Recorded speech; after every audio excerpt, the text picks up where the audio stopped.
Assalamualaikum warahmatullahi wabarakatuh. A'udzu billahi minasyaitonir rajim. Bismillahirrahmanirrahim. Alhamdulillah wassalatu wassalamu ala Rasulillah Sayyidina Muhammad ibn Abdillah wa ala alihi wa sahbihi wa mawalah amma ba'du. Pada yang terhormat jamaah pondok kita, semoga kita sekeluarga sehat walafiat, keberkahan rezeki dan dimudahkan urusannya oleh Allah Subhanahu wa taala. Selamat di dalam menjalankan agama, mengarungi dunia dan selamat hingga akhirat kelak. Agenda malam Sabtu malam ke-22 Rajab 1442 Hijriah, 5 Maret 2021. Yang pertama ngaji malam ke-58 Kitab Safinatun Najah, yang kedua tanya jawab. Bismillah, mari persiapkan diri kita untuk menyebut ilmu. Mudah-mudahan Allah Subhanahu wa taala meridhoi niatan kita semua. Amin ya rabbal alamin. Kepada Kang Yusuf kami persilakan. Bismillahirrahmanirrahim. Assalamualaikum warahmatullahi wabarakatuh.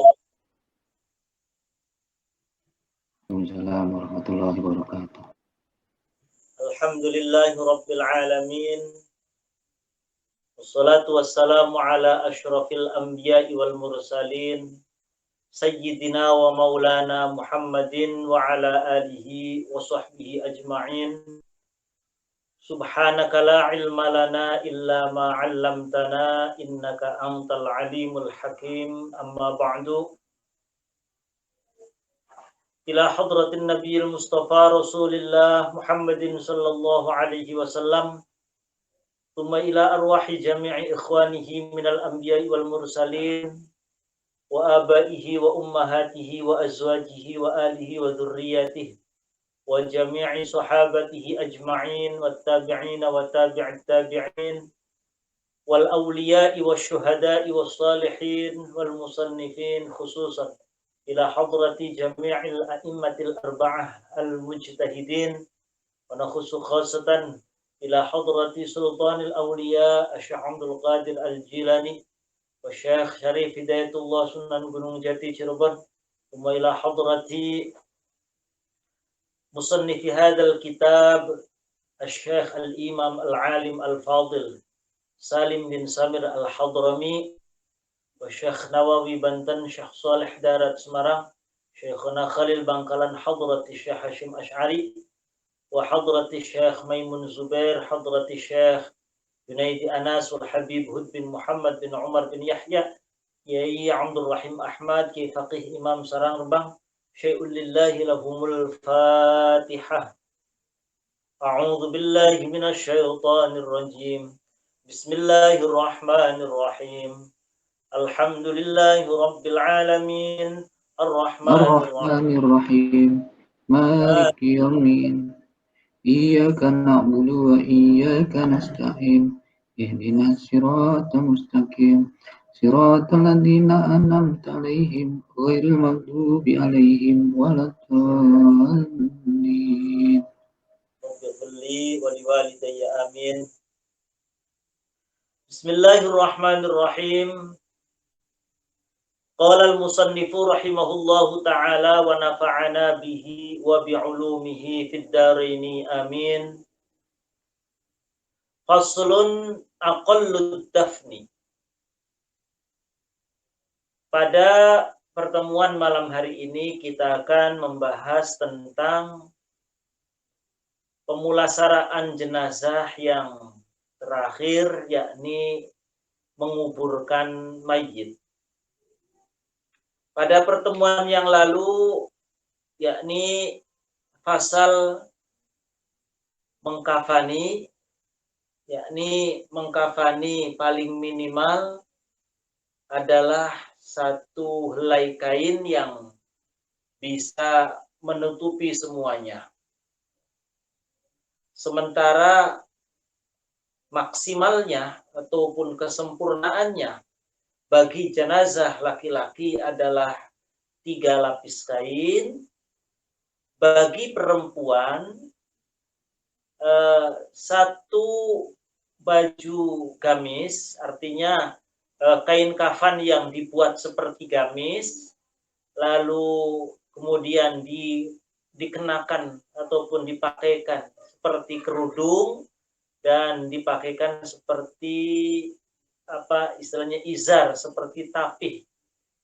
Dan setelah itu baru 2 lapis kain kafan untuk membungkusnya.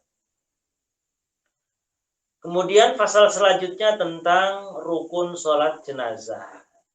Bahwa rukun sholat jenazah itu ada 7. Yang pertama niat, yang kedua melakukan 4 kali takbir, yang ketiga berdiri, yang keempat membaca Fatihah, yang kelima membaca sholawat Nabi, yang keenam membaca doa mayit setelah takbir yang ketiga, yang ketujuh adalah salam. Baik, kemudian kita lanjutkan pada pasal selanjutnya. Faslun utawi iki ku fasal. Aqallud dafni utawi paling setitike mendem mayit. Mendem bahasa Jawa ini. Ngubur mayit. Utawi paling setitike ngubur mayit iku hufratun satu kedukan, satu lubang. Kuhufratun satu lubang tanah, kuhufratun satu kedukan. Taktumu kang bisa nyimpen. Taktumu kang bisa nyimpen opo hufrah. Aqallud dafni utawi paling setitike ngubur mayit iku hufratun satu lubang tanah. Taktubu kang bisa nyimpen opo hufrah. Bisa nyimpen raihatahu ing ambune mayit. Raihatahu ing ambune mayit. Watahrusu lan bisa njaga opo hufrah. Watahrusu lan bisa njaga opo hufrah. Hu ing mayit dijaga minas sibai saking hewan buas. Minas sibai saking piro-piro hewan liar, hewan buas.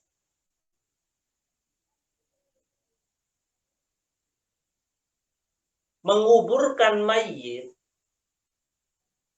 ataupun jenis kuburan paling minimalnya adalah menggali satu lubang tanah, menggali tanah, satu lubang tanah, sekiranya lubang tanah itu ketika dimasukkan jenazah, dia bisa, ataupun ketika jenazah itu dikuburkan, bisa bahkan meminimalisir atau bahkan bisa membuat bau jenazah itu tidak tercium. Karena bagaimanapun yang namanya jenazah, mayit, badan manusia itu lama-kelamaan akan hancur dan akan mengeluarkan aroma yang tidak sedap.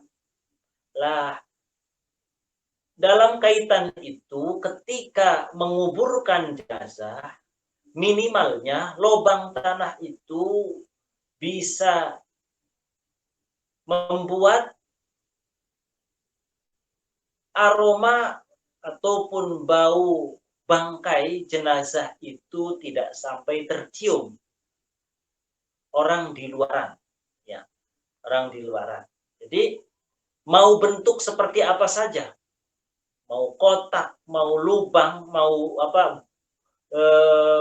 bulat, ya, mau bulat misalkan lubangnya. Yang penting sekiranya jenazah itu dikuburkan, mayit dikuburkan pada saatnya berubahnya jenazah menjadi bangkai, kemudian mengeluarkan aroma bau, mengeluarkan aroma tidak sedap, itu tidak sampai tercium. Itu minimalnya.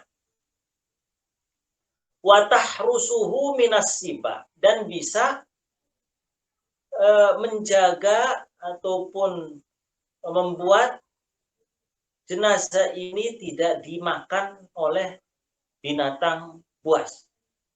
Jadi ketika ada binatang buas, ini bermaksud untuk memakan bangkai, binatang-binatang buas memakan bangkai, itu tidak bisa menggali untuk memakan jenazah tersebut. Karena bagi jenis-jenis binatang buas yang memang pemakan bangkai, bisa saja bangkai manusia itu dimakan oleh binatang tersebut. Nah, lobang itu lobang yang bisa membuat aroma ataupun bau bangkai tidak tercium, lalu kemudian juga sekiranya kesulitan binatang buas mau menggali lubang tersebut. Kira-kira seperti itu.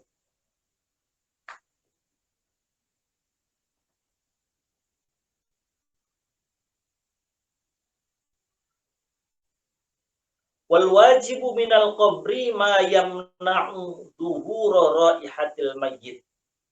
Ini kewajibannya yang wajib dari menguburkan mayit itu sekiranya bisa menghalangi aroma mayit ataupun bau tidak sedapnya mayit tidak sampai tercium.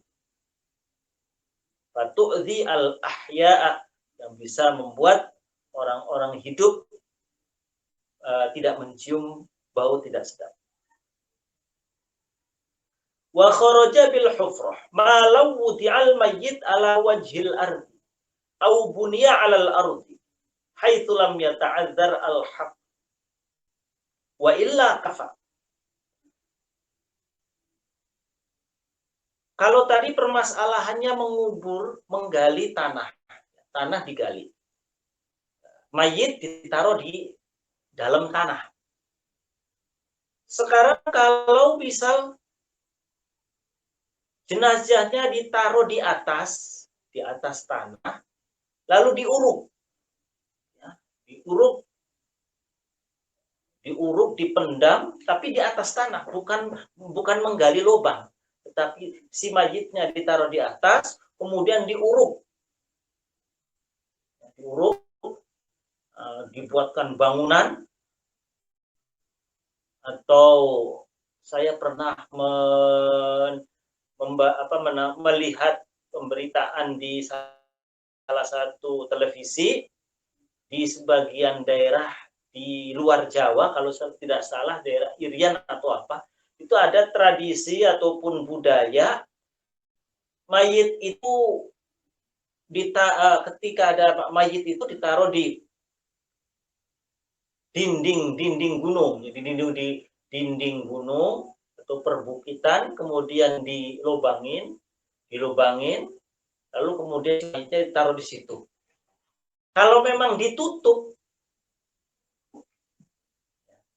nah di sini dijelaskan bahwa haitsu lam yata'adzar al-hafr wa illa kafa. Kalau memang ada uzur, misal tanahnya itu keras, berada di daerah yang semua tanahnya itu dari batu semua misalkan, ya, sehingga tidak memungkinkan untuk menggali batu itu. Karena bisanya hanya ditaruh di atas, diuruk. Kalau memang ada uzur untuk menggali tanah, maka cara seperti tadi diperbolehkan. Yang penting patokannya itu tidak terciumnya aroma tidak sedapnya mayit dan tidak sampai dimakan oleh binatang-binatang buas. Seperti itu. Falau mata fi safinatin intadharu wusulaha ila sahil liyudfana fil barri in qaruba wa illa fal masyhur kama nassa alaihi al imam Syafi'i ay yushadda bainal lawhaini li alla yantafikh wa yulqa fil bahri liyasila ila sahil wa in kana ahluhu kuffaran. Itu kalau permasalahan tadi yang saya jelaskan kalau meninggal dunia di daratan.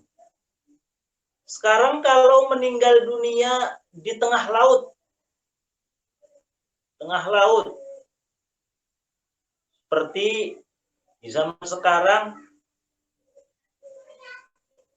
ada orang bekerja di kapal pesiar ataupun kapal-kapal pembawa kapal-kapal tongkang atau apapun namanya di lautan, di tengah lautan berbulan-bulan. Kemudian ada kru yang meninggal dunia. Nah, ternyata oleh Syekh Nawawi ini sudah dibahas bahwa ketika terjadi ada orang meninggal dunia di tengah laut, fi safinatin, di gambarannya di perahu, maksudnya ya di tengah laut. Maka jika memang memungkinkan, maka dikondisikan supaya dikuburkannya di daratan. In qaruba. Liyudfana fil barri in qaruba, kalau memang jaraknya dekat, memungkinkan, ya dikubur, nunggu perahu ataupun kapal pesiarnya itu merapat ke pelabuhan, kemudian baru dikuburkan di daratan. Yaitu kalau mungkin orang penting, ya, ada biaya karena harus di otomatis jenazahnya harus dibekukan kalau sampai berbulan-bulan. Mungkin kalau yang punya biaya bisa.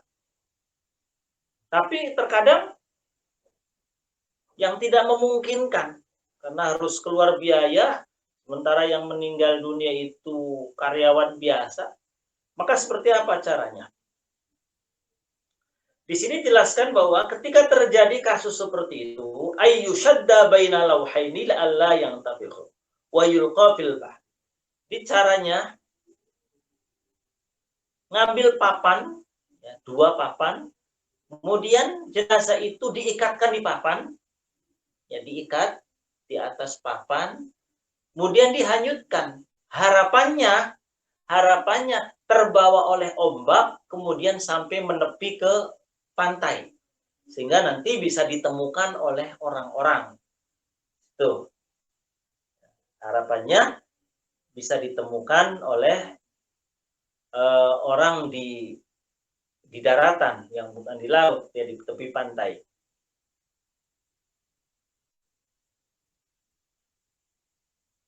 Wa in kana ahlu kuffarun faqad yajidu muslimun fayadfanuhu ilal qiblah. Sehingga kalau nanti ditemukan oleh orang di darat, maka harapannya dia dikubur dengan pemulasaraan tata cara muslim, dia dihadapkan ke arah kiblat dan lain sebagainya. Nah, sekarang kasus yang terjadi, si jenazah itu diberikan beban, diikatkan batu, lalu ditenggelamkan di dasar lautan. Karena di tengah laut dipeliharanya, dirawat juga butuh biaya, harus dites dan lain sebagainya, sehingga akhirnya zaman sekarang konon katanya ditenggelamkan di tengah lautan. Itu kalau kasus seperti itu seperti apa? Fa in alqawhu fihi biduni lawhain wa thaqqaluhu binahwi hajarin lam ya'tham.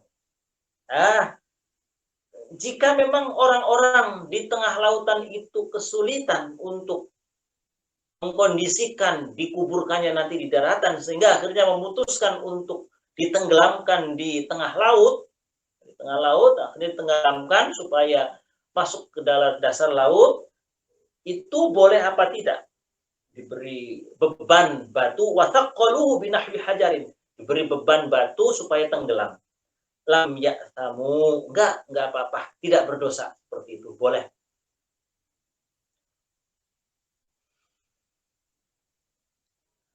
Tuh, jadi hal ini diperbolehkan dalam aturan fikih ketika jenazah di tengah laut ditenggelamkan. Nah, tidak seperti itu. Wa yusannu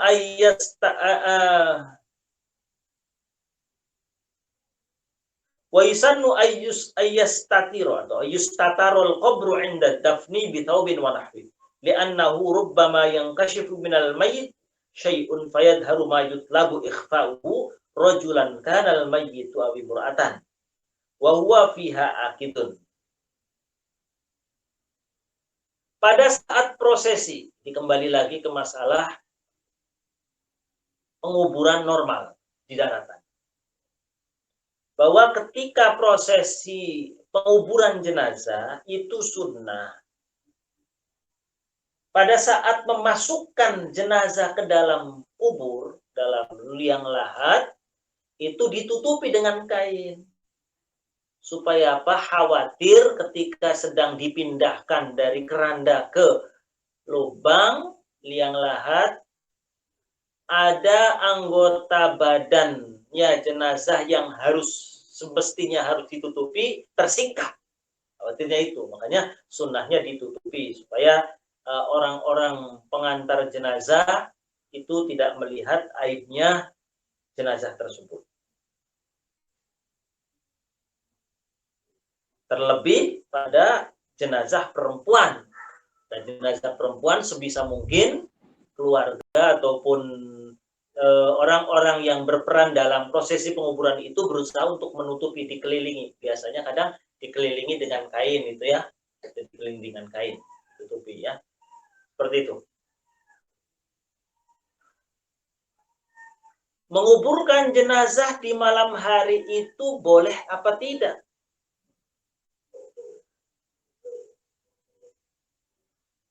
Di sini dijelaskan ada perbedaan pendapat. Tapi secara umum, jikapun ada yang melarang, sifatnya makruh. Artinya apa?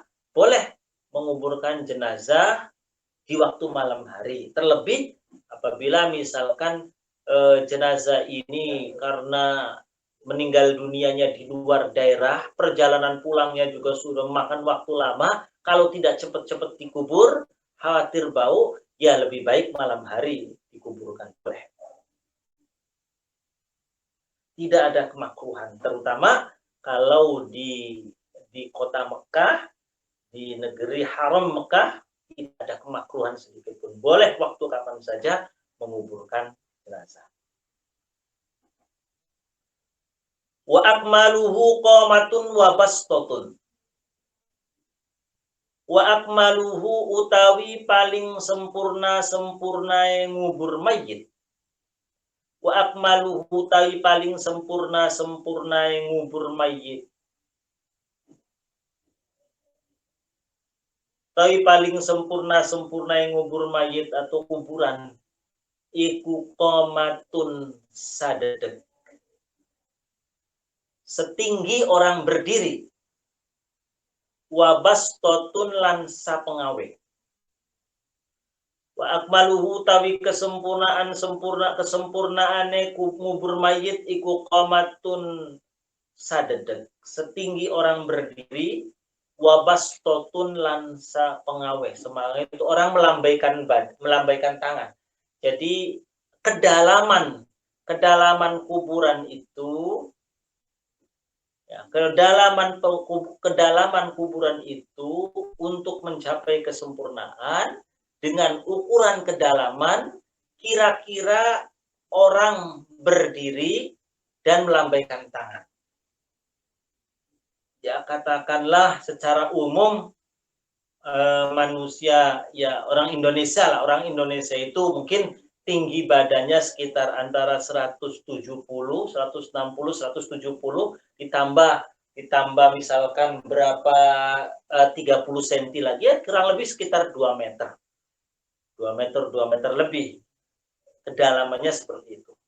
Itu kalau mau memperoleh kesempurnaan.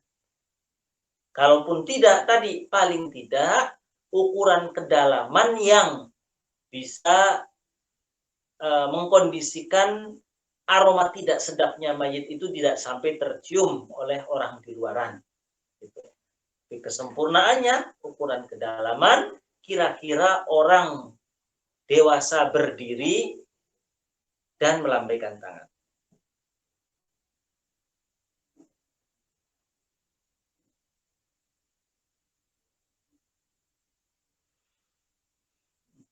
Wa yusannu ayyudha'al mayyit fil qabri ala yamini. Kama fil ittija'i inda naum. Sunnah untuk meletakkan posisi mayit, ya, posisi mayit di kuburan, itu sunnahnya ditidur miringkan. Seperti kayak tidur miring orang tidur biasa.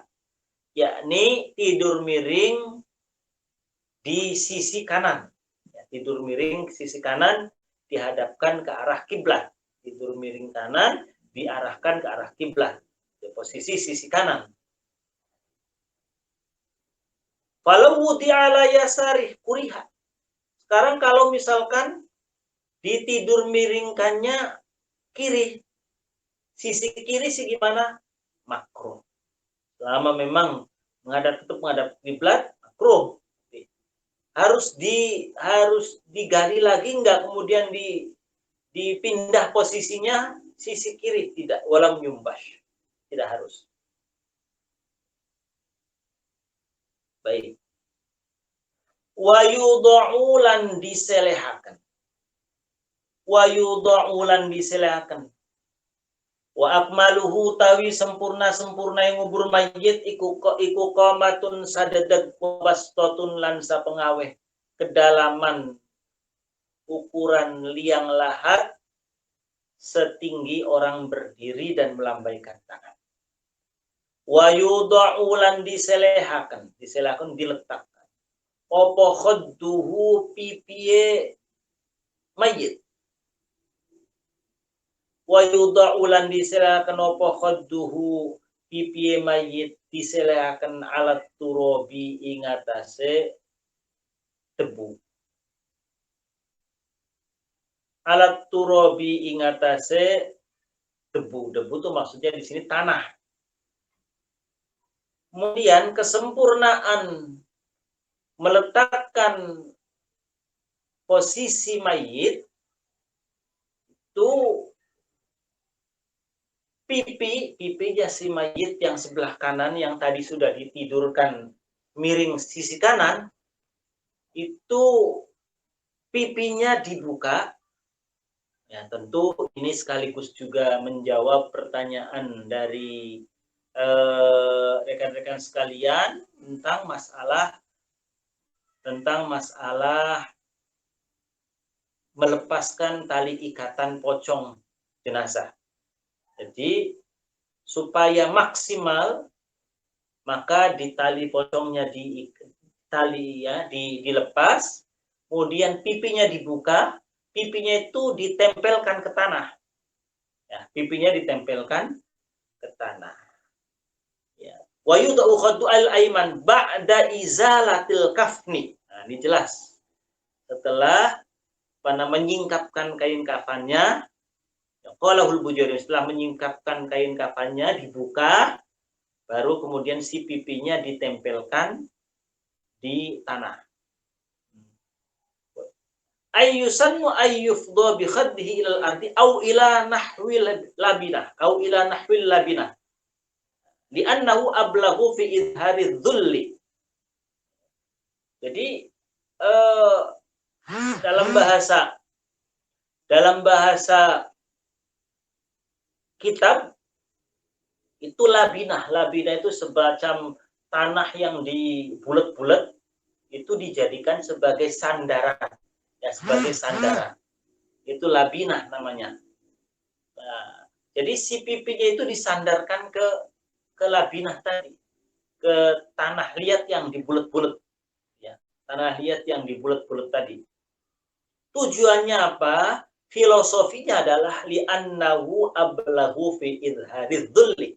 Itu filosofinya adalah untuk menunjukkan betapa hinanya seorang hamba manusia di hadapan Allah Subhanahu wa taala.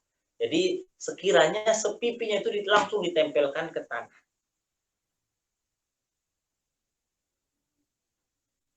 Qala al-Bujairami wa yukrahu ayyaj'ala lahu atau ayyaj'ala lahu firashun wa makhiddatun wa sunduk. Makruh misalkan difasilitasi, diberi kasur, misalkan alas apapun, kemudian bantal, itu makruh, enggak harus. Jadi di dalam kuburan, di dalam liang lahatnya misalkan dikasih bantal, tidak ada, makruh hukumnya. Wa sundukin lam yuhtajja ilaihi. Begitupun pula peti mayat itu jika memang tidak dibutuhkan maka makruh. Amma idza ihtija ila sundukin binadawatil ardi au nahwiha karakhawatiha fala yukrah. Adapun kalau memang mengharuskan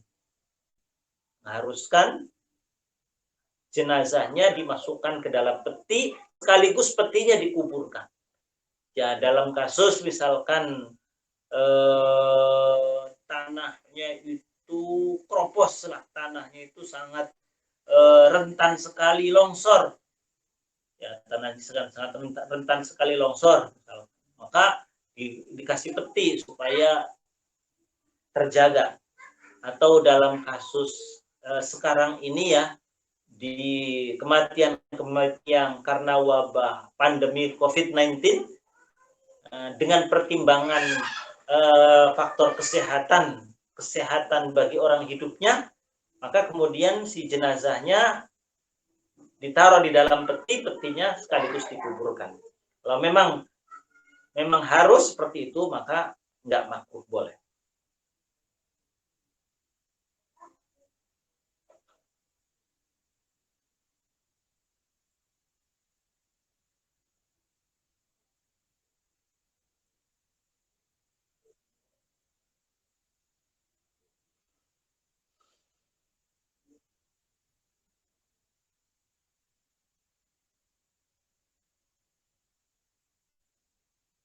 Wa yajibu wa yudau khaddu ala turab.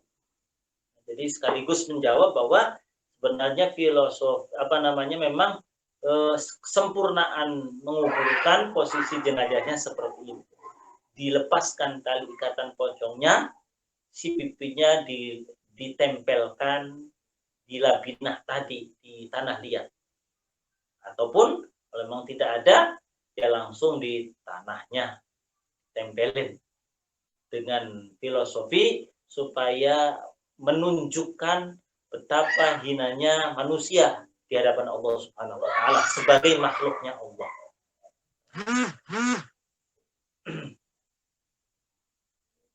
Wa yajibulan wajib apa taujihuhu ngadepaken mayit. Wa yajibulan wajib apa taujihuhu ngadepaken mayit ilal qiblati maring kiblat.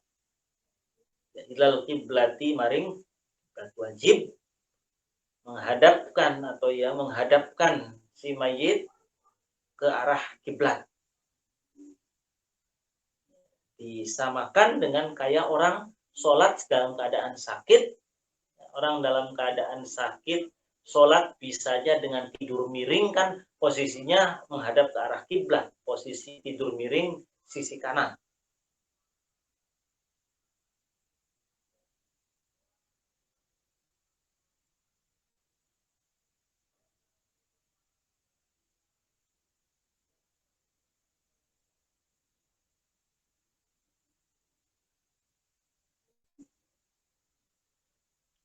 Baik, sampai di sini ada yang mau tanya, Mas Ari? Bahwa intinya dalam hal menguburkan mayit ada menguburkan standar minimal, menguburkan standar maksimal. Minimalnya kuburan itu kedalaman yang sekiranya bisa menyimpan aroma tidak sedapnya mayit dan juga bisa menjaga dari gangguan hewan-hewan buas pemakan bangkai. Standar kesempurnanya adalah kuburan dengan kedalaman orang dewasa berdiri dan melambaikan tangan. Lalu bahwa ketika meletakkan jenazah itu menghadap ke arah kiblat dalam posisi tidur miring sisi kanan, pipi diletakkan di tanah langsung setelah melepaskan ikatan-ikatan pocongnya, si pipinya diletakkan. Bisa pula dengan memakai labinah ataupun tanah liat. Faslun utawi kiko fasol yumbashu. Yumbashu dikeduk, digali kembali. Yumbashu dikeduk sopo al mayyitu mayit. Yumbashu dikeduk opo al mayyitu mayit.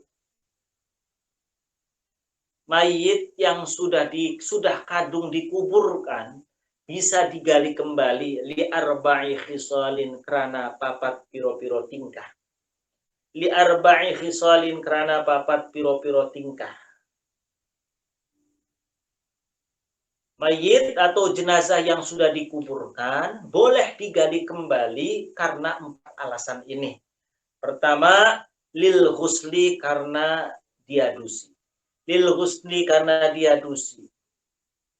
Idza lam yataghayyar ing dalam nalikane durung robah apa mayit.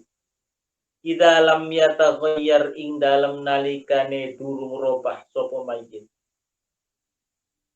Pertama, alasan karena ternyata baru diketahui mayit ini dikuburkan belum dimandikan dulu.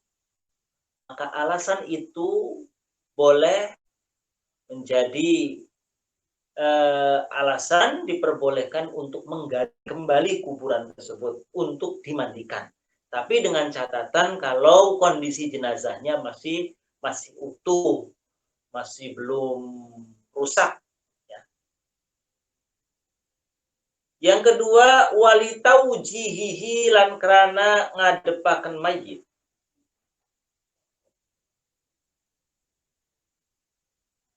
Walitaujihihi lan kerana ngadepaken mayit.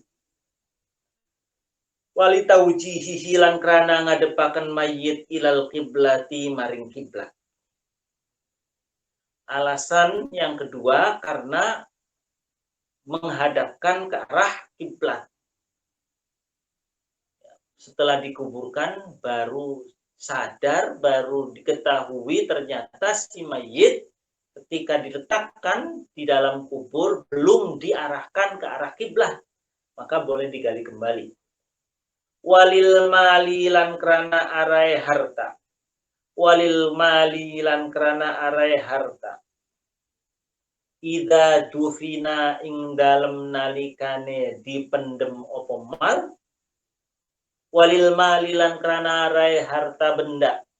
Harta benda idza dufina ing dalem nalikane dipendem opo mal ma'ahu ing dalem sertane mayit. Ma'ahu ing dalem sertane mayit. Alasan yang ketiga, ada benda-benda yang ikut terkubur. Pada saat menguburkan, misalkan tiba-tiba para petugas pengubur ini misalkan tadinya bawa uang di kantongnya, ternyata uangnya jatuh ikutan kekubur, cincinnya jatuh ikutan kekubur di dalamnya, atau apapun. Mungkin guyonannya kalau sekarang bawa HP-nya ikutan kekubur, HP-nya ikutan kependam. Walil mar'ati lan krana wong wadon. Walil mar'ati lan krana wong wadon atau kaduwe wong wadon. Krana wong wadon idza dufina. Idza dufina ing dalem nalikane dipendem, dikuburkan. Idza dufina ing dalem nalikane dikuburkan sapa janinuha, janine mar'ah. Idza dufina ing dalem nalikane dipendem sapa janinuha, janine mar'ah. Ma'aha ing dalem sertane mar'ah. Walil mar'ati lan krana wong wadon idza dufina ing dalem nalikane dikubur apa janinuha, jabang bayi ya, janinnya mar'ah. Ma'aha ing dalem sertane mar'ah. Wa amkanat lan masih mungkin, masih ada kemungkinan. Wa amkanat lan masih mungkin opo hayatuhu uripe janin. Wa amkanat lan masih mungkin opo hayatuhu uripe janin. Alasan yang keempat yang memperbolehkan digali kembalinya kuburan itu misalkan karena jenazahnya perempuan hamil. Perempuan hamil tua, janinnya ada kemungkinan masih hidup. Setelah dikubur, sudah selesai penguburan, ternyata ada orang yang mengingatkan, memberitahu tadi itu jenazah perempuan tadi sedang hamil, ada kemungkinan janinnya masih hidup. Oh, udah cepetan gali kembali. Jadi ada 4 minimal ini ya, ada 4 alasan yang memperbolehkan jenazah yang sudah dikubur digali kembali. Pertama, karena belum dimandikan. Sekiranya mau digali itu jenazah masih utuh. Yang kedua, karena dihadapkan kiblat. Ternyata belum dihadapkan ke arah kiblat si jenazah tadi, cepetan. Yang ketiga, ada harta ataupun benda yang ikut terkubur di dalamnya. Entah itu karena mungkin pada saat prosesi penguburan ada uang yang terjatuh, benda apa yang terjatuh, maka boleh digali kembali supaya diambil benda tadi. Yang keempat, alasan karena jenazah perempuan yang hamil di mana ada kemungkinan janinnya itu masih hidup. Maka cepetan digali, kemudian nanti dengan tim kedokteran, tim kesehatan agar dilakukan pengambilan janin tadi supaya bisa diselamatkan. Itu 4 minimal alasan boleh menggali kembali. Ada alasan lagi yang lain diantaranya, misalkan ternyata wa mithluhu ma law dufina fi maghsubin au min ardin au saubin. Ternyata kuburannya itu kuburan tanah sengketa, bukan kuburan umum. Tanah sengketa bukan wakaf, di mana mungkin si pemiliknya nggak ridho tanahnya dia dibuat untuk ngubur orang, ngubur jenazah. Ya udah diambil lagi, boleh digali lagi, dipindahkan. Atau ternyata kain kafan hasil nggak sabar, yang punyanya nggak ridho, ya udah. Kemudian nggak ada yang menanggung, kecuali ada yang menanggung, udah nanti ada yang hidupnya, ahli warisnya atau ada orang, udah nanti kain kafan yang sudah untuk membungkus tadi, nanti saya yang bayarin. Berapa harganya? Kalau seperti itu tidak harus digali kembali.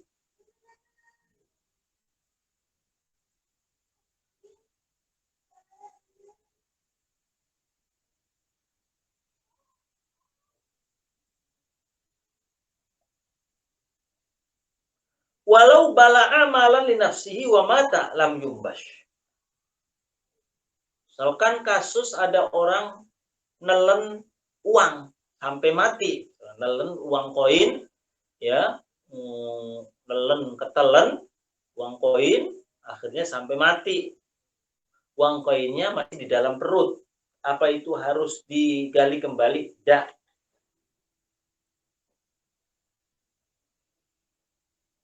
Au mala ghairihi.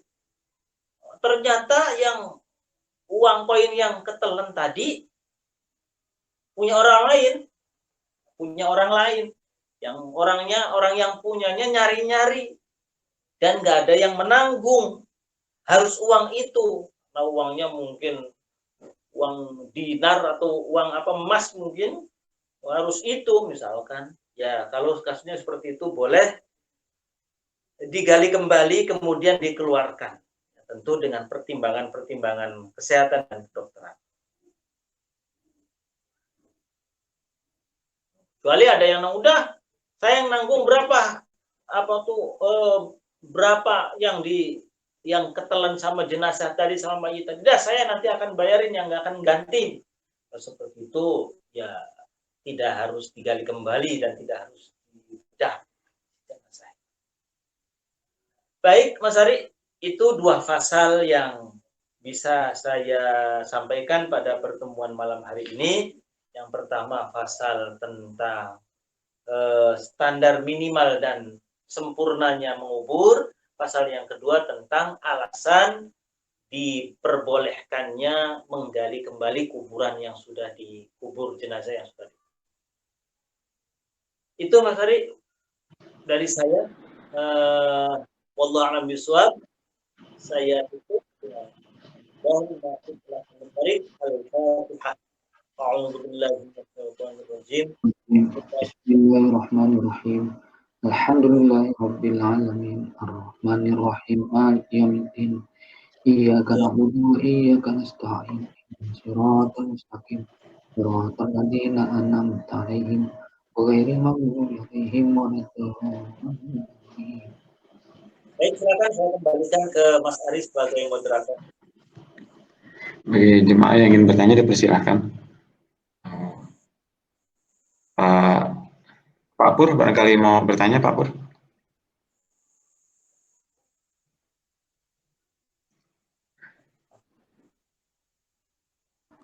Belum dulu, Pak Ari.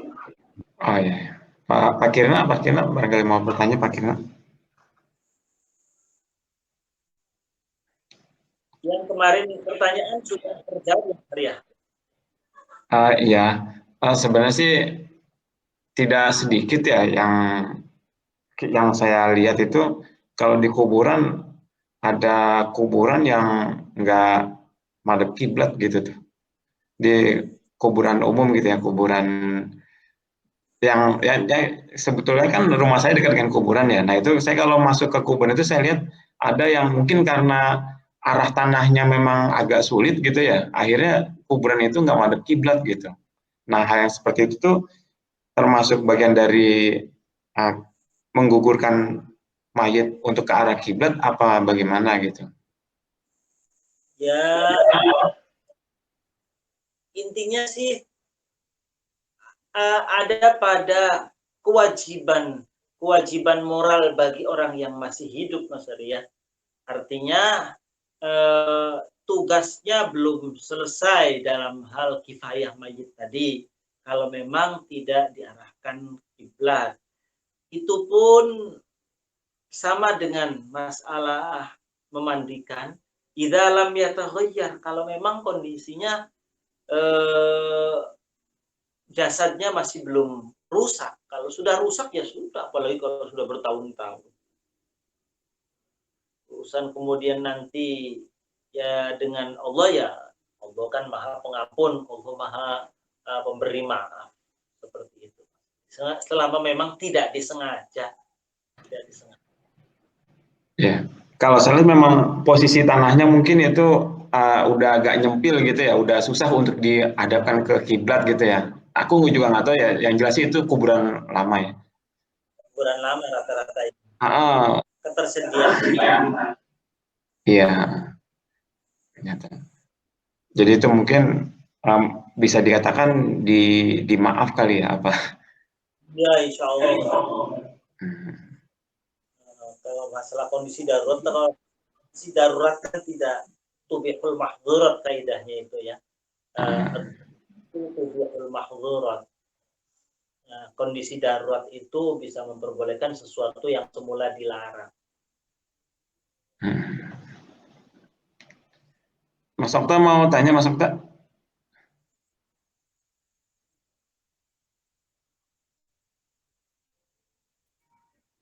Cukup. Oh ya. Baik, kalau cukup saya Cukup. pertemuan kali ini. Sorry. Cukup. Waalaikumsalam warahmatullahi wabarakatuh.